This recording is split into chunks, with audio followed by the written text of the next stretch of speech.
I always say this in just about every talk I give, but if you think about your consciousness and you think about it in terms of a glass of muddy water, okay? So you have this glass of water that's a clear glass, and then in that is mud, some sludge, okay? The water's not better than the dirt's not better than the water. Both are empty. Both of them come from the same substance, which is inherently empty. There's no I in it. There's no self. There's no fixed thing, okay? So basically, our minds are sort of like glasses of water that we just keep shaking, right? That's thinking. We give a lot of energy to our thinking.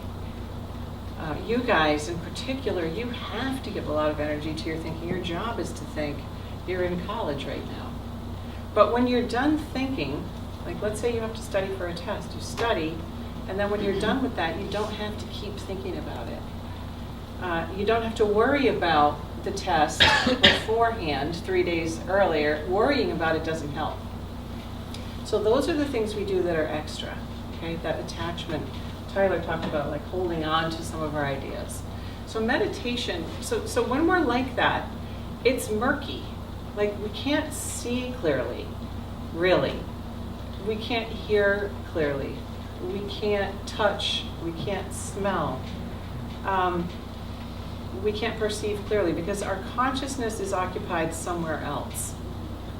And so meditation means just stop shaking the glass. Okay? That's all meditation techniques have in common. Just put it down on the table and stop shaking it up. When we do that, when we stop shaking the glass, what happens?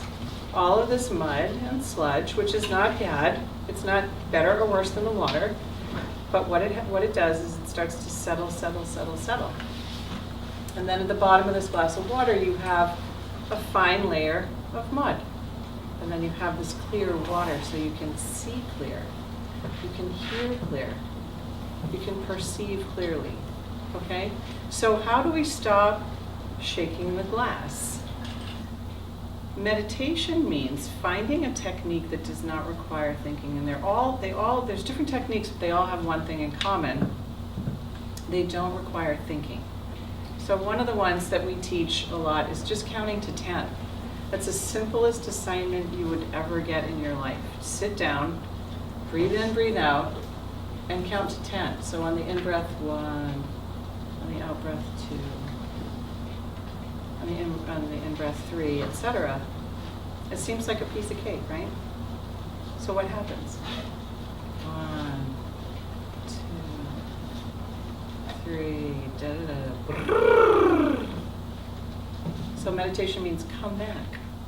Come back. It's like training a wild puppy to stay. So that wild puppy is your thinking mind. And so in doing that, what happens? Your mind and your body come together and they're in the same place at the same time, which is here, which is really where, it's the only place you really can.